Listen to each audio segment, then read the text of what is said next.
Zee 24 तास एक पाऊल पुढे। सांगली जिल्ह्यात दुष्काळानं शेतकऱ्याचा बळी घेतलाय। बोरगी गावातील विजयकुमार बरडोल या शेतकऱ्यानं विष घेऊन आत्महत्या केली आहे। दुष्काळ परिस्थिती आणि कर्जाचा डोंगर अशा कात्रीत अडकलेल्या विजयकुमारनं निराशावस्थेत मृत्यूला कवटाळलं। 4.5 लाखांचं कर्ज घेऊन फुलवलेली द्राक्ष बाग पाण्याअभावी वाळली आणि त्यामुळे या शेतकऱ्यानं आपली जीवनयात्रा संपवली। सांगलीमधल्या बोरगी गावातली दुर्दैवी घटना आहे। जत तालुक्यात या शेतकऱ्यानं आत्महत्या केली आहे। दुष्काळानं गेल्या 15 दिवसात हा दुसरा बळी घेतलाय। विजयकुमार बरडोल यांनी द्राक्षबाग फुलवली होती 4.5 लाखांचं कर्ज घेऊन, मात्र पाण्याअभावी दुष्काळामुळे ही बाग अक्षरशः जळाली आणि त्यामुळे नैराश्यानं या शेतकऱ्यानं आत्महत्या केली। आपण या संदर्भात अधिक माहिती घेऊया आमचे प्रतिनिधी रवींद्र कांबळे यांच्याकडून। रवींद्र, अतिशय दुर्दैवी अशी घटना आहे। गेल्या 15 दिवसात दुष्काळामुळे दुसरी आत्महत्या होती आहे ही शेतकऱ्याची, काय अधिक माहिती आहे?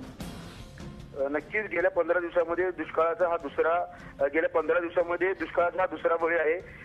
जत तालुक्यातील बोरगी गावातला हा शेतकरी आहे विजयकुमार बरडोल।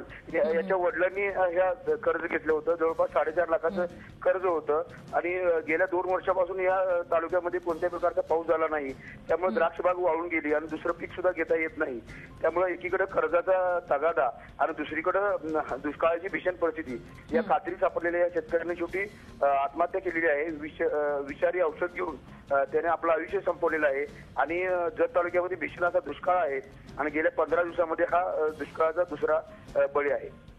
नक्कीच अतिशय दुर्दैवी अशी घटना म्हणावी लागेल। रवींद्र, आपण दिलेल्या या माहितीसाठी खूप खूप धन्यवाद।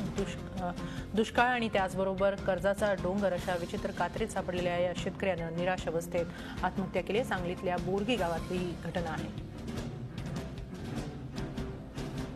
झी 24 तास एक पाऊल पुढे।